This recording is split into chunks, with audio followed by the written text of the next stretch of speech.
આજે આપણે આઈસ્ક્રીમ પ્રીમિક્સની સાથે આઈસ્ક્રીમ પણ બનાવીશું. તો પ્રીમિક્સ બનાવવા માટે આપણે મિક્સર જારમાં કાજુ, બદામ, કસ્ટર્ડ પાવડર, ખાંડ અને સાથે મિલ્ક પાવડર ઉમેરી અને પાવડર રેડી કરી લેવાનું છે. પ્રીમિક્સને તમે એરટાઇટ કન્ટેનરમાં સ્ટોર પણ કરી શકો છો. ત્યારબાદ 1 લીટર દૂધને થોડું ગરમ કરી તેમાં યલો ફૂડ કલર ઉમેરી દેવાનો છે અથવા તમે કેસર પણ ઉમેરી શકો છો.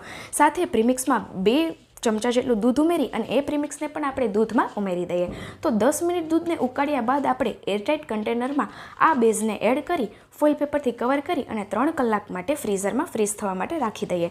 3 કલાક બાદ આપણે ફોઇલ પેપર કાઢી અને આઈસ્ક્રીમને ક્રમ્બલ કરી લેવાનું છે ચમચી અથવા ચમચાના મદદથી. ત્યારબાદ અહીં મેઇન ઇન્ગ્રેડિયન્ટ આપણે ઉમેરવાનું છે, જે છે ઘરની ફ્રેશ મલાઈ. તમે ફ્રેશ ક્રીમનો પણ ઉપયોગ કરી શકો છો.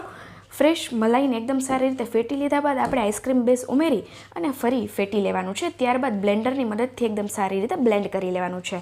ફરી આ આઈસ્ક્રીમના બેઝને આપણે એરટાઇટ કન્ટેનરમાં ભરી કાજુ, બદામ, પિસ્તાની કતરણીથી ગાર્નિશ કરી અને 7 થી 8 કલાક માટે ફ્રીઝરમાં સેટ થવા રાખી દેવાનો છે.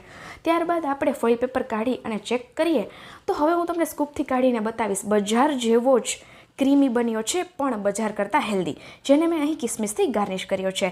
ફૂલ રેસિપી માટે પ્રાપ્તિસ કિચનને આજે જ વિઝિટ કરો.